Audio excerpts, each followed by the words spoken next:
Welcome to Inside Santa Cruz. I'm Joyce Anderson, and this is the annual Salvation Army Christmas Kettle Kick Off. And I want to introduce our special guest speaker today, Jimmy Penetta, and he is the Assistant District Attorney for Monterey County and son of Leon Penetta. And also Thelma Dalman is here today, and she is a young 90-year-old, 93, bless her. Anyway, she is really instrumental in what has happened here at the Salvation Army and being here at the Coconut Grove. And she has spent 60, 70 years just contributing to this community. And also, her grandson is Chris Dalman, football player. That's right. Which I realized that you and Chris played football together. That's correct. He went to Palma High, I went to Carmel High, and at that time they definitely knew how to play some serious football. It was demonstrated with Chris going on to Stanford and then the 49ers. So, and he's so instrumental in the community now. Kind of takes after his grandmother and following the footsteps and being involved in the community. Well, then I think we both take after our forefathers here. You taking after your father. I have loved and known for a lot of his career. He helped me so much when I was working on child nutrition programs in Washington. And so, yes, I'm glad to be here with you today. It's a true honor. Yeah, she was quite involved in making sure that they didn't name ketchup as a vegetable for children in nutrition. Oh, yes, in the Reagan days, the ketchup and pickle relish fun. We won that one, fortunately. That's right. Oh, well, it's so great to have you here, and it's going to be a wonderful event today, and looking forward to, we're so grateful to have you here speaking for the Salvation Army. It's a true honor, it's a true pleasure, and it's the least I can do considering all that the Salvation Army does for this community and our country and worldwide. Yeah, thank you so much. We're looking forward to it. It's always a great event. I always tell everybody, and when you see the kettles outside of the holiday season, we have a saying now I've been using is put the metal in the kettle, but also we want paper in there too. So I will be ringing the bell again this year. Oh, yes. Thelma. God bless you. Anyway, we'll see you inside.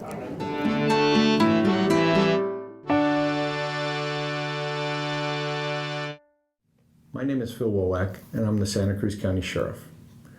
I'm happy to be here today to accept this award on behalf of the Sheriff's Office and local public safety from the Salvation Army. I want to also thank you for attending today's Christmas Kettle Kickoff and being part of the future of the Salvation Army. Recently, I celebrated my 30-year anniversary with local law enforcement. And I have to mention that our partnership with the Salvation Army over my 30-year career has been absolutely amazing. One example of that is the response that the Salvation Army gave to our community when we experienced wildland fires in recent years. I'm very proud to be a partner with the Salvation Army, and I'm very humbled to receive this award. Again, thank you for attending. My name is Jeff Maxwell. I'm Fire Chief of the Central Fire Protection District. I'm Mike DeMars. I'm the Fire Inspector for Central Fire District. My earliest appreciation of the Salvation Army was some 20 years ago when Harry Mayo, a longtime volunteer, came to the firehouse to borrow a mobile radio for the canteen they were putting together to support local emergency services. Some 20 years later, we haven't seen that radio since.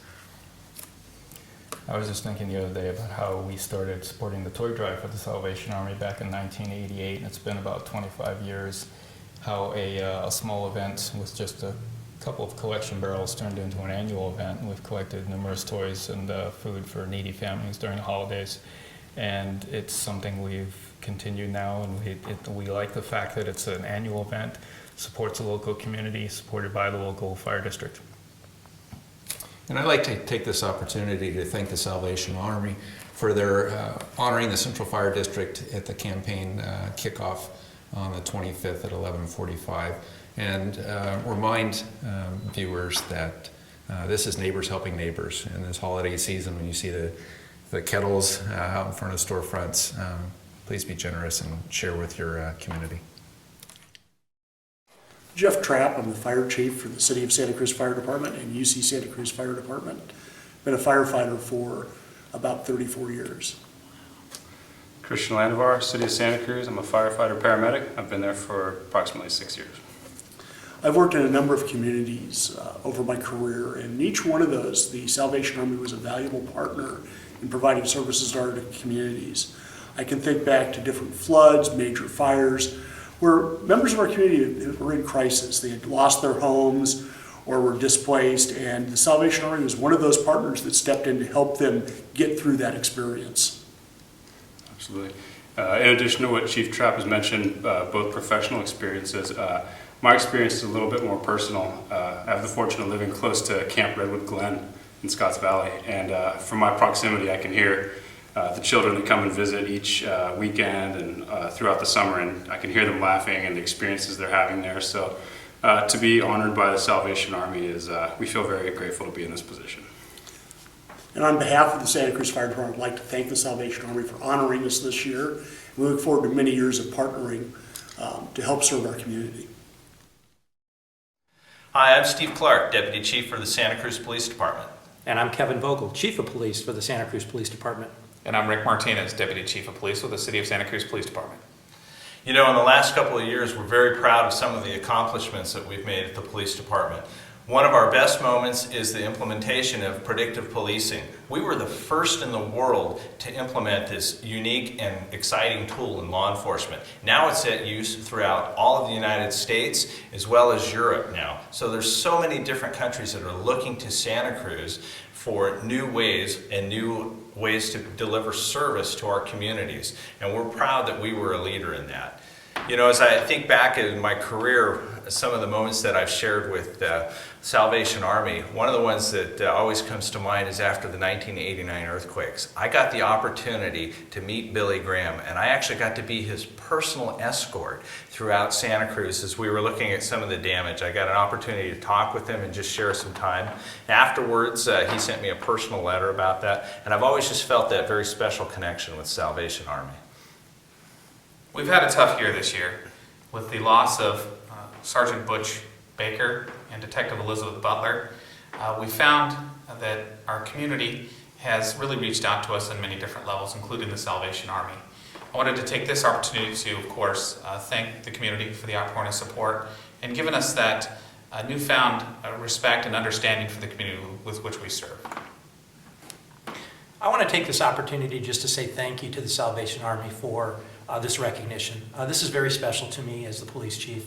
I've been with the police department now for about 26 and a half years, and basically I kind of grew up in the police department.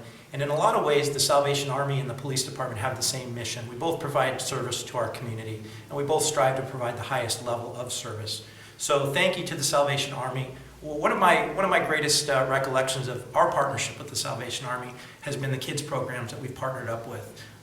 We've partnered with the Salvation Army during Christmas time, providing Christmas gifts to underprivileged children in the community, and we've also done the same thing around the beginning of school with our back-to-school shopping spree. So I'd just like to say thank you to the Salvation Army, and once again, thanks for the recognition. It's definitely a great honor to be here. Wow, look at this crowd. Monday afternoon of a holiday week, you got close to 300 people here. That definitely says a lot about the Salvation Army. It is an honor to be here to speak to and to speak for the Salvation Army. And it's so appropriate. And we also recognize agencies like Santa Cruz City, county, police, sheriffs, and fire departments. They truly are, along with the Salvation Army, they truly are organizations that represent the best of this community and serve as the worst of time. They serve all the time. So once again, thank you.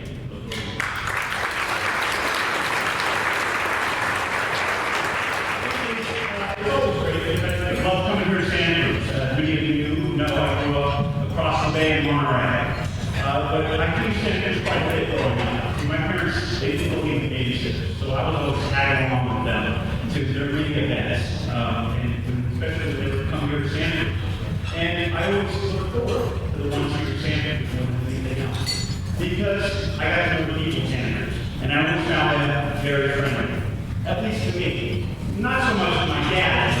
I would probably call them very honest with my dad and meetings that I attended, brutally honest. But from that, I recognized and I realized that how concerned, how compassionate, how passionate that the people of this community are for their community. And also coming here allowed me, as most of you, a chance to ride at the big difference. And that was the reason that was special to me. Not only was it a fun ride, but my father told me that it was the same ride that he rode with his father growing up. So it was nice to have that connection. As many of you know, our roots are deep in this area. Very deep. My grandfather immigrated here from Italy, came right to Rhode Island, right to our district, and chose to settle here on the Central Coast. And lucky for me, he chose to raise his family here on the Central Coast, just as my parents did with us. And when I was old enough to talk to him about Italy, about being in this area, we'd always kind of, make fun of the circumstances. He'd always tell us, hey, you need to go back to Italy. Go back to where your roots are from. And we'd be like, hey, our roots are right here. Why do we need to go to Italy? And he would say, look, Italy's important, but it's important that you realize where you live is important. And we'd say, well, why did you come here? And he'd say, because it was an opportunity for me to have a better life. He'd say this, his point to us. He'd say it's an opportunity for you to have a better life. And that is why I came here.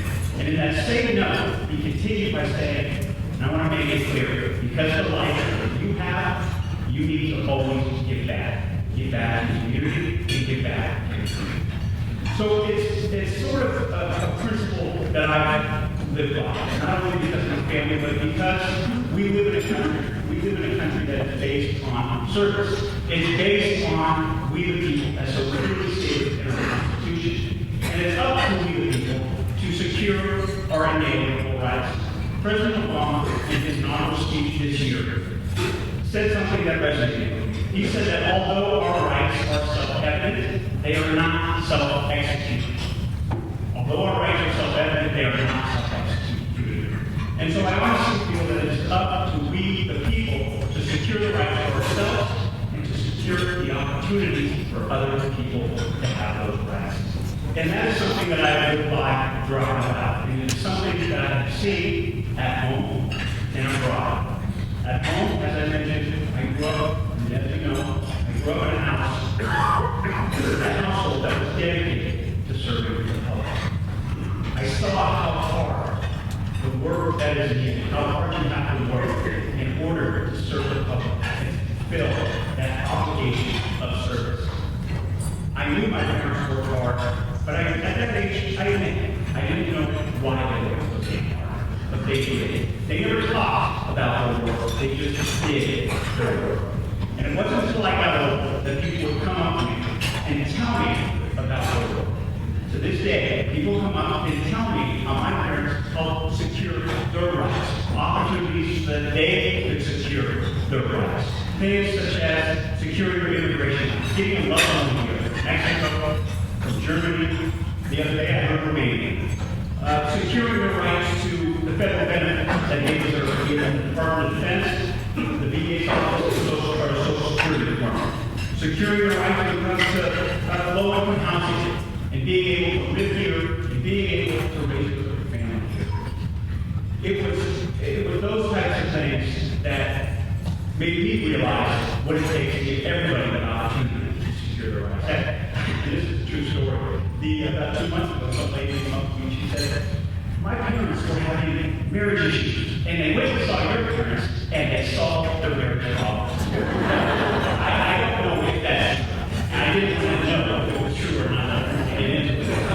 But it just tells me, and it should tell you, the effect that people can have on the work that you do for the individual right here on the Central Coast. When people approach me, they talk to me about what my parents did. They don't talk about what my father did back in D.C. They don't talk about the time I was as Secretary of Defense. They don't talk about the time at the CIA. What they talk about is how my parents helped individuals right here in our home on the Central Coast. Now, there were sacrifices. There's no doubt about it. There were sacrifices on my parents' part, but it was nothing like the sacrifices that I saw when I served abroad. As a U.S. Navy officer, I served men and women, put on the uniform, and every day fought to protect the principles of our American democracy. person that I'll always remember was a friend of mine by the name of Brendan Mooney. I met Lieutenant Mooney in Korea. We were actually serving on exercise. And for Brendan Mooney, a standout athlete at the U.S. Naval Academy, being in a windowless bunker for 3 weeks straight was driving me nuts. It was driving me nuts. But we talked about what do we do? And he would tell me, I want to go forward. Because being in that windowless bunker was like being on the side of a big game. And he said, I'm going to take the steps to go forward. And he did. He applied for work and he easily became a U.S. Navy SEAL. He got in the game. He went forward. He served 1 tour in Iraq. And he served the 2nd tour in Afghanistan. And it was on that 2nd tour, September of 2010, that the Black Hawk helicopter was crashed, killing everybody on board.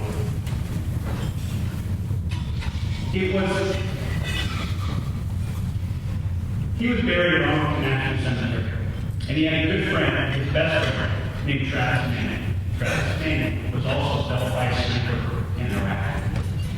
They were buried together because their parents knew how close they were, and at their joint interment ceremony, Travis Manning's father told the story, which demonstrates their spirit of service. And Travis Manning was asked before he was deployed, his dad asked, why do you feel the need to go forward? Why do you feel the need to serve? Why do you have to be the one to deploy? To which Travis simply responded, Dad, if not me, then who? If not me, then who? That is the spirit that I know guides many of us in this room, in this community, and in our country. And I also know that it is that spirit of service which has guided the Salvation Army and has made the Salvation Army what it is today. And I know it's that same spirit of service that William Booth, the Salvation Army's founder, had back in 1865. William Booth came from a small town outside of London, and about that time, he went to London, and he was dismayed. He was disheartened by how many desperate, how many wretched, how many drunk people were on the street. So being a religious man, he went to the churches, and he asked the churches to help these people. They said, yeah, sure. But the people that William Booth was going after were the undesirables, and they were in church. They weren't going to church. And unfortunately, the churches weren't accepting it. So William Booth, I think at that time, most likely said, if not the churches, if not me, then who? And so William Booth, with his spiritual beliefs firmly beside him, his wife and daughter beside him, and his poor volunteers behind him, went right out into the streets and get after problem and personally affected individuals on that street. And it's that attitude, that spirit of service, that fight for what is right, is what has made the Salvation Army what it is today. You have over 1.5 million people serving the Salvation Army. You have the Salvation Army serving in 126 countries worldwide. They have served millions and millions and millions of people. 30 million alone in this country last year. Clearly, the Salvation Army knows how to serve, knows how to live up to that obligation. The Salvation Army, it is a spiritual organization. It is a spiritual organization. But their spirituality is reflected in their actions rather than their rhetoric. The Salvation Army is based on their deeds rather than their fruits. How do we know that? The Salvation Army has responded to almost every natural disaster, in the 20th century. From the Great Earthquake of San Francisco to the floods of Galveston, to giving donuts to our billboys back in World War I, to serving our servicemen in World War II, providing framework for what became the USO, to Hurricanes Hugo and Andrew, to cure Hurricanes Sandy and Katrina, to the bombings in Boston and Oklahoma City, to the 9/11 attacks in New York City and Washington, D.C. And most recently, the tsunami in Japan and the typhoon in the Philippines. The Salvation Army, they responded, they served, and they stayed. Clearly, the Salvation Army is the best serving at the worst of times. And right here in Santa Cruz, we're lucky because the Salvation Army serves all the time. They provide services to our poor, to our addicts, to our homeless. They provide services to our home, to our children, including giving them clothing, providing daycare, after-school care, and even providing them with summer camp up at Red Oak Glen. They provide services to our families, giving them the necessities to be the families that they need to be. And after this event, during this holiday season, they will provide over 900 gift baskets, holiday baskets for families, to provide families in need with clothing and toys. Clearly, ladies and gentlemen, the Salvation Army can affect individuals, they can affect families, and they can affect communities. And that's what it's about. And as you know, ladies and gentlemen, it cannot be done without the help of you. Without the help of you. And here I go with my ass. That's right. It takes you, everybody in this room, to make sure that the Salvation Army continues to serve. There's no doubt about that. And I hope today, when you do that, I hope that you give. I hope that you give plenty to that bucket in front of you, that kettle in front of you. I don't have to scoop that. None of us need to scoop that. I know that. It reminds me of a story that I heard where there was a salesman who was traveling in the country, and he was lost. And he came across this farm, and he saw the farmer, and he asked the directions. The farmer gave him directions. The salesman felt that he needed to express some pleasantry. So he thought, "Cow over there." And he said to the farmer, "Hey, I'm sure there's one heck of a fine looking cow. I bet you give you a lot enough." And the farmer looked at him and he laughed and said, "That cow doesn't give you a damn thing. Every morning I have to get up and squeeze it out." I'm not a farmer. I don't see any farm animals in this room. So I'm sure that you will be giving. You will be giving and living up to our obligation of service. In conclusion, ladies and gentlemen, there were two events that our nation commemorated last week. The first was the 150th anniversary of the Gettysburg Address. With just 270 words, President Lincoln renewed our devotion to a government of, by, and for the people. And he reminded us of our obligation that the survival of our country is about our service to we, the people. The second event was the death of John F. Kennedy. In his inauguration, with just 15 words, he reminded us of our obligation by simply asking us what we can do to serve. So, ladies and gentlemen, I stand here in front of you with our history of obligation behind you, with the spirit of service in all of you, and with Thanksgiving and the holidays upon you. I stand here with that red kettle in front of you, and I conclude by saying 5 words. If not you, then who? Thank you, ladies and gentlemen.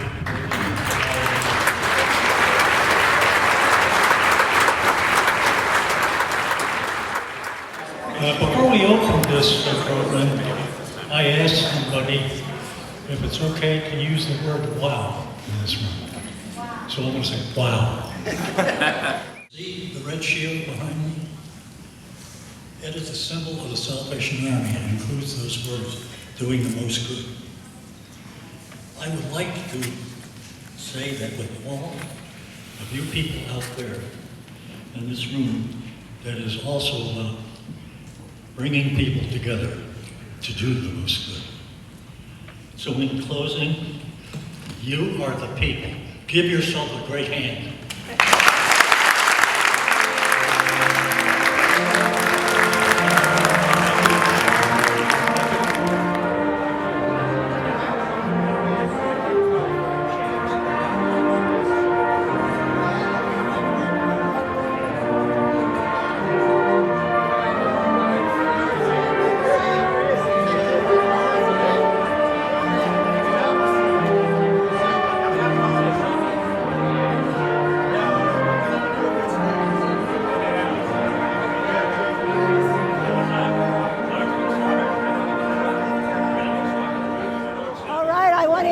Our future your mayor, Lynn Robinson. Lynn, thank you for being here. Oh, absolutely. This is such an incredible event. Every year that I've been on the council, I've come to the kickoff event. It's so spectacular. In the city of Santa Cruz, look at the turnout we always get. This year is a stellar crowd, more people than ever, and the giving is so genuine. I mean, we got over $21,000 this year just as a kickoff, just as the beginning. So I am just thrilled to be a part of it. And thank you so much for all of you that provide us this opportunity to help the Salvation Army kick off the event. It's fabulous. Thank you so much, Lynn, and also our mayor for 2014. 2014. A busy year coming up, and I'm looking forward to it, and I'm hoping the community steps up and works with us to keep Santa Cruz safe and clean. That's my goal. Thank you, and happy holidays. Thank you. You too, Joyce. Well, we're so happy to have Supervisor Bruce McPherson here at our event. Bruce, isn't this a wonderful event for our community? It's a wonderful event for our community and for an organization that does so much for our community. The Salvation Army literally serves thousands of people every year, those in the most need, and they do so much for so many and do it right. And it's appreciated by the Santa Cruz County community and, you know, throughout the United States and throughout the world. So congratulations, Salvation Army. This is a great event with 300 people here. You deserve it. Let's keep going and do a better job as we go on. You're doing a fantastic job now. Thank you, Bruce. And you know, so many people that I talk to when I'm out there is what a great job you are doing. No, really. I mean, you're just right on to so many events and important issues that are going on in our community. Thank you. I love this form of public service. I love being a county supervisor, and we're getting some people together that haven't been together for a while maybe, but we're bringing the community together in the county, and I feel if I can do that, we can get a lot more done. Well, of course, I don't have to introduce the mayor of Santa Cruz, Hillary Brandt. So good to see you. Good to see you.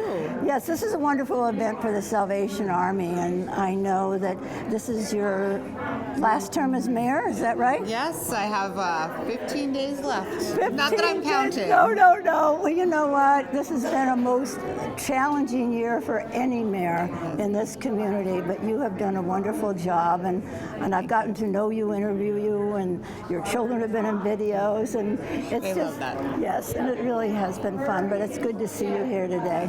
Yes, it's such an important event, and this is, after the year we've had, there's nothing more important than our community and giving back to our community, and I'm so appreciative of all the work the Salvation Army does, not just during the holiday season, but year-round. Well, first of all, we want to congratulate Frank Miller, who has done such a fabulous job as our chair, and Peter, who has done a co-chair, and we want to congratulate Jim Vanderswan for the 8 years of hosting. Thank you so much. It's a pleasure, and it's something I look forward to every year. It's the beginning of the holiday season for me with this Salvation Army. Definitely. Right, and also Jimmy Penetta, thank you so much for being our guest speaker, and you also got a plaque today, and you were honored. So grateful to have you here. Oh no, it's an honor to be here. It's the least that I can do. I think at least that everybody can do is to show up and then give. So for all the work that Salvation Army does, definitely. So thank you. Thank you. So we want to remind everybody, when you see the kettles outside for the holiday season, don't forget, put the metal in the kettle and also paper, right? Happy holidays, everybody.